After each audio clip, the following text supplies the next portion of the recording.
guys, and welcome to Odds on Europa League match day 5 in the group stage. Hello, Dani. Hello, Ciao. Alvaro. We nailed another international ACCA this weekend, so let's hope we are also lucky or with a lot of knowledge. Of course, for this new match day, it's not always luck. Yeah. So guys, leave your tips, your comments about the video, and of course, don't forget to press the like and subscribe to know more about the European tournaments. And let's start with this good game, because we have many good games, especially the first one, Group A, Arsenal, PSV or PSV Arsenal, 12 points for Arsenal. The Dutch team still need to qualify. We saw this game only 1 week ago at the Emirates. Alvaro, Arsenal won this one. They've been winning every single game in the Europa League. They dropped points at the weekend in the Premier League. So I'm 100% sure that the Arteta is not going to give everything for this game, and Arsenal will think about the Premier League. I think so. And that is why I believe that this game on paper is kind of easy to bet, right? Like many goals, probably Arsenal being the favorite. But on the other hand, Arsenal's rotations have to be considered. So that's the reason why I'm going to be a little bit more cautious than I would have been in a different scenario. Because, for example, Arsenal is already confirmed in the top 2. Which maybe makes them play slightly different from now on, or maybe Arteta does even more rotations. Of course, Arsenal has to confirm the first spot, but this has to be taken into account. Arsenal needs just a point to top the group mathematically, whereas PSV, they have to better what Bodo does to be in the next round, Bodo Glimt. I think that the odds, all things considered, are sensible, considering that Arsenal rotates in this tournament.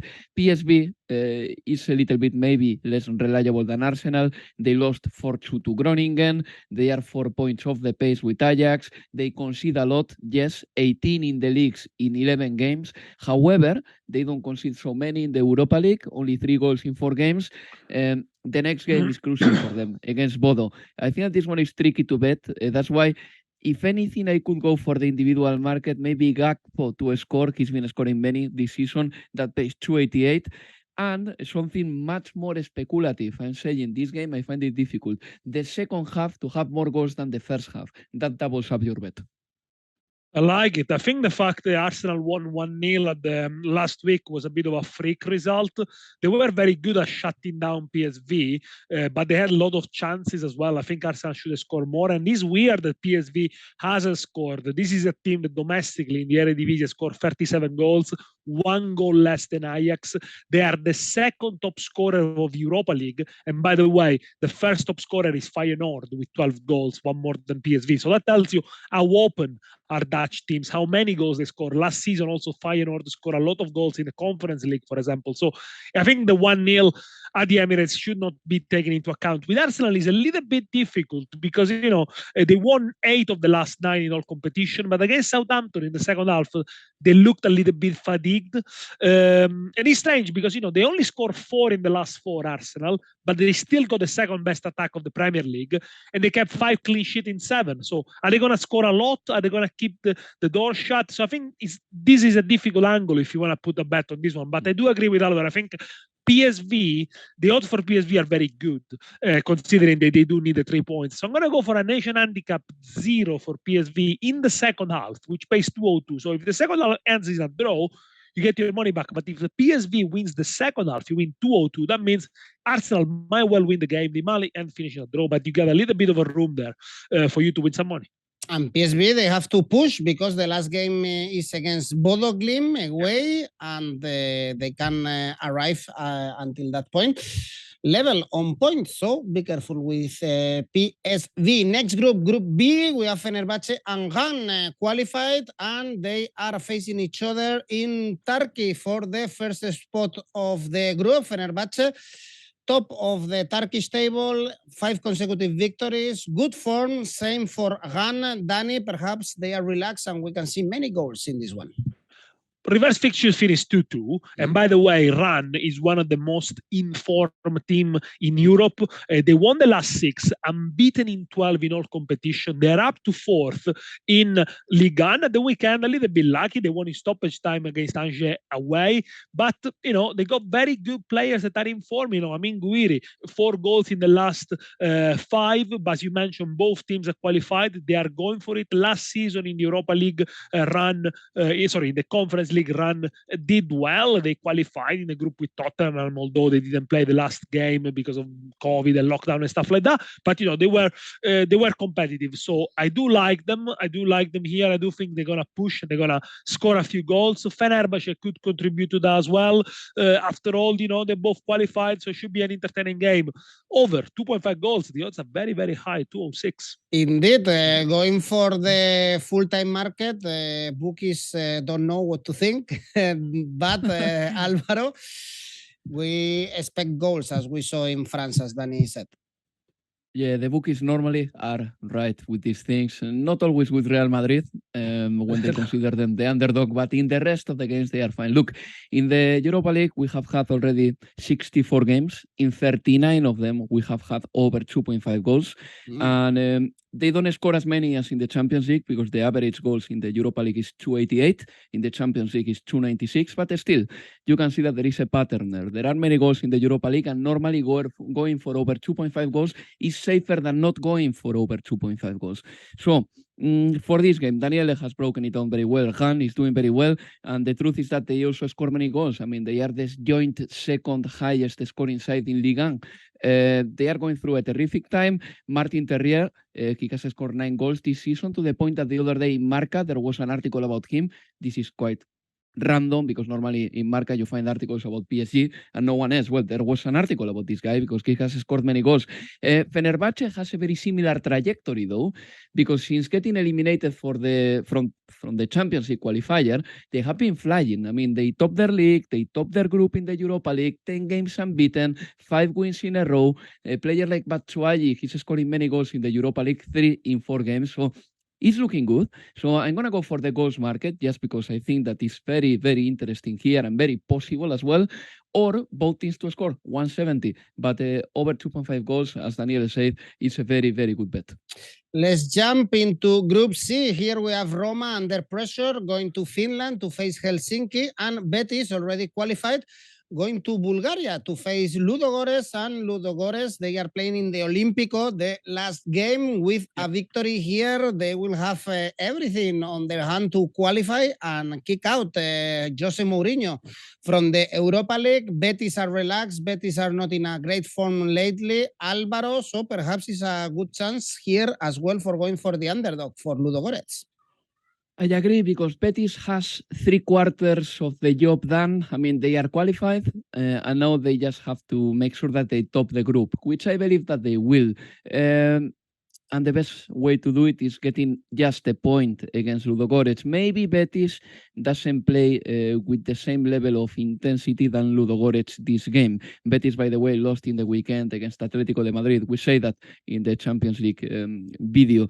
The individual market is not for me. I always back the likes of Borja Iglesias, of William José in the Europa League, but maybe Pellegrini does many rotations again, and some of these players are not in the match day squad or in the lineup. So if you want to go for the individual market, wait a little bit until you see the who Pellegrini takes or decides to travel with to Bulgaria. Ludogorets, well, they are doing well.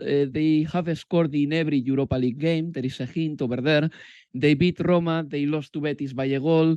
They left HFK behind, and they will secure their place, at least in the Conference League, which is already very good. Hats off for them. In 2022, they have lost only 2 games at home. So maybe this is not a stroll in the park for Betis. As I said, since there are many goals in the Europa League, I'm going to go for over 2.25 goals, 165. That is my conservative. And my ambitious is not too ambitious, but is ambitious enough. Over 2.5 goals, 190. The same for me. Over 2.5 goals. The last time I checked on Expedia was 192. Clearly, the odds have dropped a little bit. That's because Ludogorets have got one thing: they score. They since August they start the season very very early with the qualifying stage of the Champions League. They always score this season, but in one occasion when they lost 1-0 domestically, they are unbeaten in 5. They've got a good record, as Alvaro said. At home they don't normally lose. They only lost 2 games since August. And Betis, they only kept 3 clean sheets in the last 10. But last year, when we saw them in the Europa League away from home, they were decent. They won a couple of games. I remember they won in Hungary against Eintracht Frankfurt. They gave them a good game. In the end, it was 1-1. They got knocked out. So, when they travel, they're good. And I watched them against Roma. They didn't deserve to win at the Olimpico, I must say, but they kept the ball really, really well. It is a team that is hard to beat, and they can create chances there as well. Over 2.5 goals, I think a very open game here. It's 192 or 190, depending how the odds are moving. All right, goals in Bulgaria. Next group, Group D. Here we have Union Saint-Gilloise going to Sweden to face Malmo, but the interesting one is Union Berlin-Braga. Braga with 7 points, Union Berlin with 6. So the top of the table in the Bundesliga. They have to win this one because the last one is going to be in Belgium with a draw. I guess Dani will be enough, or Braga will be happy with a draw in Germany. They lost in Portugal when they faced Union Berlin. What do you expect in this game? I think this is the game. Who wins this one goes through, really, because I think Union Saint-Gilloise is going to have an easy task against Malmo. I think they should beat them. Braga is a little bit disappointing this season, mostly because they don't score as many as last season. Last season, they were on fire. If you look, for example, at Ricardo Horta, has been talked up a lot. He's a good player. He plays for Portugal national team. We often said any other year, he probably starts for Portugal, but this time with so many talent they go up front, he doesn't. He only scored 5 goals this season in 15 games, Ricardo Horta. Last season he was much better. And I think with Braga, although he's an experienced side, he played in the Europa League for many years, and we know they are very competitive. I was a little bit disappointed the way they managed both games against Union Saint-Gilloise. They were winning 1-0 at home, then they conceded 2 goals in stoppage time. In Belgium, they were ahead, then it finished 3-3. It looks like they're going through a difficult spell, but Union Berlin are not better because recently they've lost a couple of games in the Bundesliga as well. I think Braga are very far from Benfica in the Portuguese league. They're 6 points behind, so they're going to finish probably 3rd. So yeah, Europa League is a great chance for them. I like the double chance here, or if you like the Asian handicap plus 0.5 for Braga. I think maybe Union Berlin playing 2 games per week, it might affect them a little bit. Perhaps Braga a little bit used, and the domestic league is slightly easier. Braga Asian handicap plus 0.5, 213, which means basically it's a double chance. It's an X2. So either a draw or a win for Braga, you win 213. If the Union Berlin wins the game, you lose your stake. Very favorite, Union Berlin. The odds are very low, and we have to remember, Alvaro, that the top scorer of the competition plays at Braga, Victor Oliveira Vitinha. Yeah. Vitinha, yeah. That's why I'm going to put Vitinha to score 433 because Daniele is spot on with Ricardo Horta.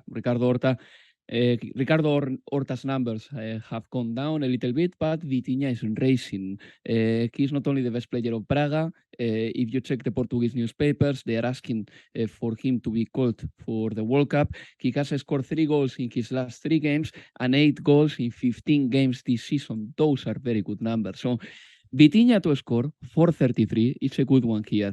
But I think that if you go to the full-time market, there is something that stands out a little bit. Union Berlin is quite the favorite for this game, and however, I believe that maybe Braga is not going to be defeated so comfortably. I'm going to back an Asian handicap plus 0.75 for Braga because this bet would have made you win a bit of money in every game involving Union Berlin in this Europa League. So if you go for that, a plus 0.75, meaning that if Braga wins, you win. If Braga draws, you win. And if they lose by 1, you get half a lose. Then you are making money. You are cashing 182. So I'm going to go for that one.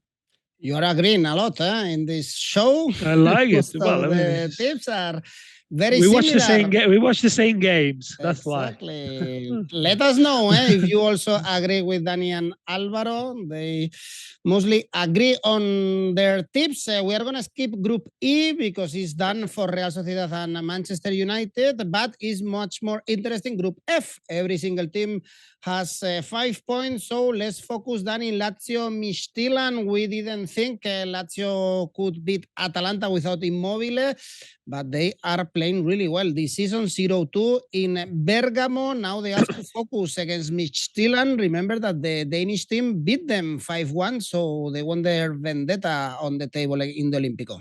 Shame we're not talking about Manchester United because, you know, we could have talked about Ronaldo like half an hour, or whether he fancied to play against Sheriff Tiraspol. Lazio, great game against Atalanta, 1-2-0. The team of the moment, I think, in Italy, apart from Napoli, who will be the top of the league. But, you know, they went to Bergamo without Immobile, play with Pedro, Zaccagni, and Anderson. They won 2-0. They controlled the game so well. Somehow, without the number 9, he made them even more unpredictable. So I was really, really impressed. You can always expect in the second season a team from Sarri improving, although this is not Sarri ball. They play very direct.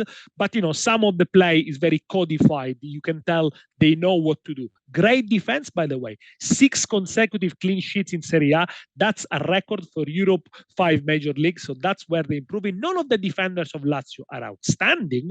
But, for example, a player like Romagnoli slotted in very well, and he made them absolutely better. And then there is a player that probably is the less talked up in Europe, Milinkovic-Savic, who gives assist. He's so dominant. Look, if Kevin De Bruyne is the best player in Premier League, I think Milinkovic-Savic is the best player in Serie A. I don't think at the moment there is such a big difference between these two. Kevin De Bruyne is more established. Milinkovic-Savic, considering how well he's been playing for the last 3-4 seasons, I don't understand why a top team hasn't got him, you know, or is a masterpiece from Lazio to get hold of him. But for me, at the moment, top 5 midfielders in Europe, without a shadow of a doubt. By the way, only Milinkovic-Savic and Vecino from the entire Lazio squad are going to play in the World Cup. This could be a factor, positive factor for Lazio coming into January, February, and maybe the title challenge. They lost 5-1 against Midtjylland. I know they was the worst performance of Lazio the last couple of years, but let's put it down as a bad day. And by the way, Milinkovic-Savic only played the second half against that one. I think they're going to win here, and I think they're going to win comfortably. And they're going to go for an Asian handicap Lazio -1, 208. It could be a high-scoring game. It could be a 2-1, 3-1, for example. But yeah, -1 Lazio, 208. I like it. Do you also trust Lazio here, Dani? Alvaro?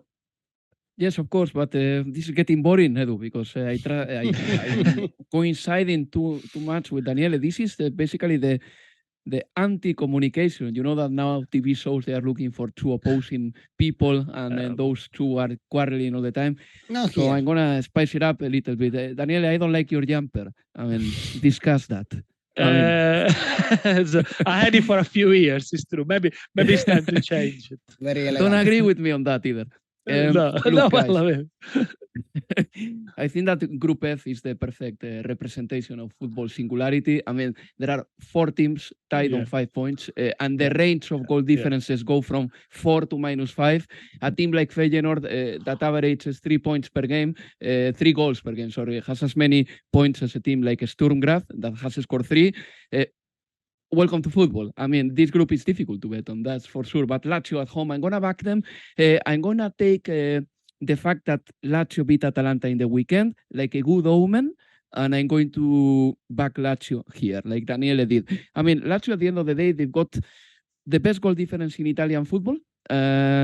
And also in Serie A, in 11 games, they have conceded as many goals as they did concede in Midtjylland. So I'm going to consider the Midtjylland night like a big accident by Lazio, okay? Then when it comes to Midtjylland, they are 5th on their league. They drew to Copenhagen. They've got the best assister in the Europa League, Evander. But still, I think Lazio has to prove that they are better because they are better. So I'm going to go for Lazio to win, 161. This will be my conservative, and I believe that I've got this one for the safe bet. But the Asian handicap -1 for Lazio to 203 is a very appealing one as well. Yeah, and just to throw a different one in here in the mix, Lazio and over 1.5 goals, you put it all together, 183.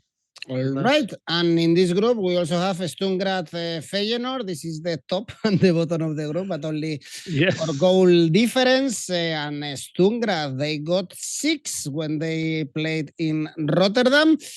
Alvaro, Feyenoord, are they gonna do the job in Austria and win and qualify? I'm gonna back them slightly with the decaf support. Okay, a decaf double chance. A decaf handicap as I call it. There's a handicap minus 0.25 for Feyenoord. That pays 177, and it is an interesting one actually because if they win, you win, and if they draw, you just lose your half of your stake. I think that this is good enough, really. Feyenoord, it's a very entertaining team. They have scored at least 1 goal for the last 13 games. They are the best scoring side in the Europa League as well. And I really hope that an attacking side like Feyenoord can put an end to the DAC of the visiting sides in this group, because in this group they haven't been away wins yet. So this is an oddity. And I think that Feyenoord has the chance to break this DAC, this bad luck of the away sides in the group. So I'm going to back Feyenoord with Asian handicap minus 0.25. But since Feyenoord is playing 2, I'm going to go for over 2.5 goals. I think that these two bets are very similar in terms of money received, and the reward is quite decent, 175 for over 2.5 goals. And I do know that Sturm Graz, they haven't been awful. They are second in their league, only 2 points off Salzburg. And normally they defend in a competent way, with the exception of the 6-0 that Feyenoord inflicted them in the Europa League. After that, their defense has been fine. But I'm going to back Feyenoord here. Asian handicap minus 0.25 for the Dutch side. I think it's remarkable the Feyenoord, despite losing some of the best players, Sinistierra, Dissers, Till, they're still the top scorers of the Europa League. Last year they played in the Conference League. That tells you how good, how good entertaining is the football that Arne Slot practices. This is a very progressive manager, and I think his success with the relatively small or second string teams in Dutch football, he was coaching also AZ Alkmaar. They do represent something, a platform, something to watch. The football doesn't stop in the 5 major leagues. Sometimes you need to go a little bit beyond and find new tendencies, new ideas, and that's why this competition is so good, is so interesting. Feyenoord, they play, against Sturm Graz. Sturm Graz, they are not, it's the opposite. They don't score many goals. They are the 5th best attack in the Austrian Bundesliga alongside other 2 teams. So potentially the 7th best attack. By the way, there are only 12 teams in the Austrian Bundesliga. So, to be in the second half, it doesn't really say much, but they are 2 points behind Salzburg. Salzburg are doing very well in the Conference League. They're a very defensive side, goal difference -5, as we said. The nice things about this group is that whatever happened on Thursday, everything will be decided on the last game, which is nice. Anyone can qualify. Feyenoord are very organized. They managed to, Sturm Graz are very organized. They managed to shut down Lazio. They played on the counter-attack at the Olimpico. I'm not sure they're going to stop Feyenoord. They're going to go one more than Alva. I'm going to go for Feyenoord win outright, 208. I like it very much. And we have things decided in Group G. We have Freiburg qualified, Olympiacos out, and we have Nantes, Qarabag. That is our next game. Nantes, they have to win to arrive with some options to the last game day. But Dani, they are in bad form. They have to focus in the Ligue 1 because they are close to the relegation spots. And Qarabag is one of these weird surprises of this competition. The team from Azerbaijan, for instance, was able, remember, to beat Olympiacos 0-3. Yeah, Qarabag is a team that went to the playoff of the Champions League until the last game, and then they lost against Victoria Pilsen. They lost narrowly. I wonder whether they would have done better than Victoria Pilsen in the Champions League had they gone there. They're unbeaten in the last 2, Nantes, but it's really hit and miss. We talked about this in the previous video. Last season, Nantes won the French Cup, but they never played the top teams, really. They won against Nice in the final. They beat Monaco in the penalties. best sides they faced. So they had kind of an easy route maybe into the competition because obviously they didn't face neither PSG nor Marseille nor Lyon, for example. 1-1 at the weekend against Nice for Nantes, a very nervous match. They conceded the goal in stoppage time, then they got 2 players sent off. And if you look at the way they played in this Europa League, in a group that is not great in terms of the names, probably none of these teams are going to win the Europa League in this group. They've always been well beaten, and the win against Olympiacos came in stoppage time. So I think this is a team that hasn't played in Europe for the last 30 years, something like that. Last video we said we were more precise on it, but I mean it's been a long time. Qarabag, I like it. Asian handicap plus 0.25, which pays 185. That means if you win, they win. If they draw, you win half a stake because they play away. If they lose the game, you lose your stake. Qarabag already beat Nantes 3-0, Alvaro. Yeah, 3-0. Yeah. They did, and they are a very reliable side so far. This season, for example, they have only 3 defeats, all in Europe, obviously. But generally speaking, they are used to grinding decent results in the Europa League. What they did at Olympiacos was very impressive. I wasn't expecting that, that's for sure. Here, probably the urgencies of Nantes may set the tone of the game because they must win if they want to qualify, whereas Qarabag will be in the next round with a draw, so maybe the game plan changes a little bit here for both sides. But still, I am on board with Daniele. I think that that Asian handicap he suggested is good enough. I'm gonna maybe say that a double chance for Qarabag, which is slightly less risky. A double chance for Qarabag 160 has a decent value as well. Otherwise, this game will be kind of a pass for me, really, because these sides, Qarabag is playing for the draw, possibly, and Nantes is going to play desperately for the win, I'm guessing, if they really want to focus on this competition slightly more, which you never know, because in France they are still not far enough from relegation. But yeah, a double chance for Qarabag, 160. All right, only 2 goals conceded by Qarabag, only 2 goals scored by Nantes in this Europa League, and everything is also very open in Group H. We have Ferencvaros with 9 points and Monaco with 6. We are going to analyze that game, but we also have Trabzonspor and Red Star with options to qualify. Ferencvaros, Monaco with Monaco, again, in kind of a bad form. They lost 4-3 to Lille. They were through a great form just a couple of weeks ago, but since then they are struggling. Perhaps a draw is good for them. Alvaro, last game is at home against Red Star, and we have to remember that they lost to Ferencvaros when they played in the Luide. Yeah, let's see what Monaco does, really, because they need points. A win, obviously, this is quite obvious to say, but will increase massively their chances of qualifying.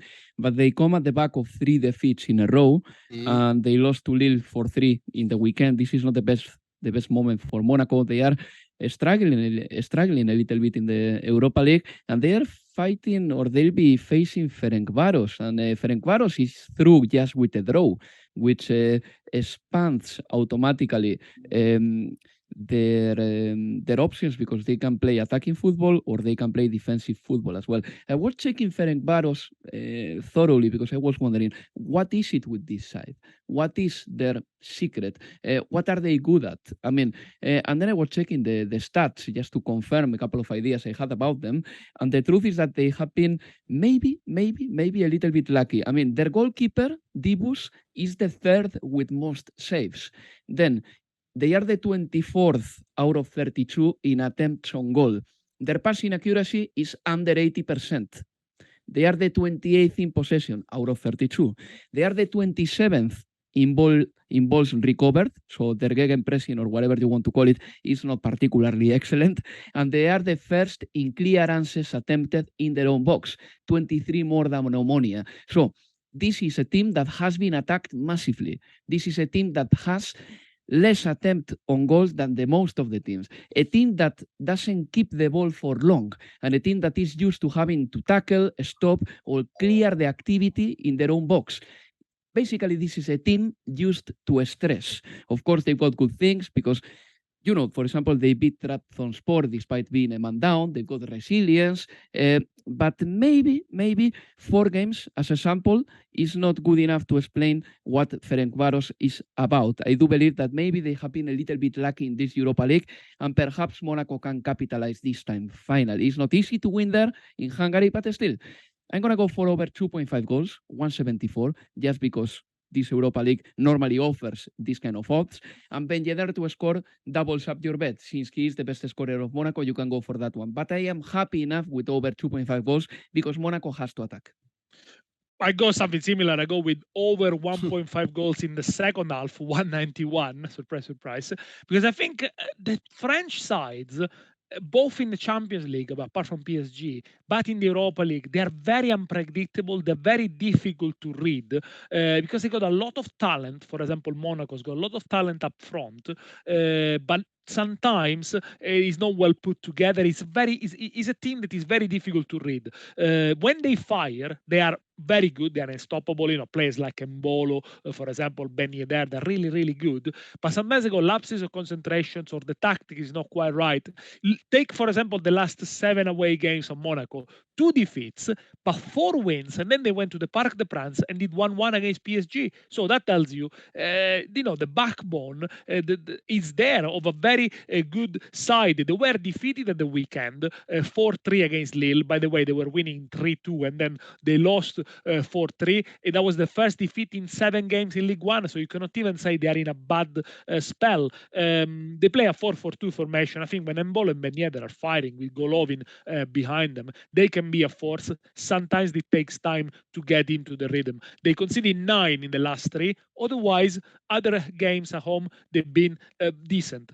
I think they're going to attack. I think, as Alvaro said, with Ferencvaros, they're a team that spend a lot of time defending the boxes. Yeah.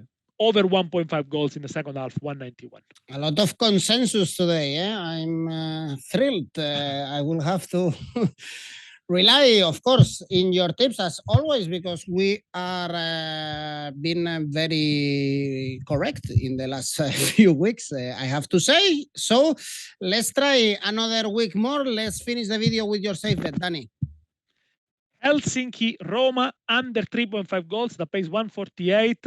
Without Dybala, Roma not scoring, they're not even shooting on goal. Against Napoli, 0 shots on target. If they're going to go in Finland and win, it's going to be a low-scoring game. Helsinki, Roma, under 3.5 goals, 148. Stingy Jose Mourinho and Alvaro, your safe bet? Lazio to win, 161. And ACCA of the week for the Europa League, Alvaro? Lazio to win, Manchester United to win and over 2.5 goals, Freiburg to beat Olympiacos, Asian handicap 0 for Union Saint-Gilloise, altogether 561.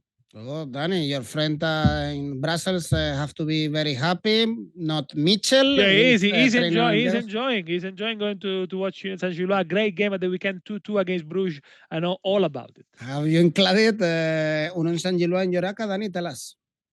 No, yeah, I did, of course. Lazio to win. Lazio to win. Malmo, Union Saint-Gilloise over 1.5 goals. Roma to win. Red Star Belgrade, Ferencvaros, double chance, 1x. Total odds, 4.33. All right. Thank you, guys. Thanks, everyone. Remember to leave your comments for the video. Press the like, subscribe, and follow us in every single social media. We will be back with more shows. Bye-bye. Ciao. Bye-bye.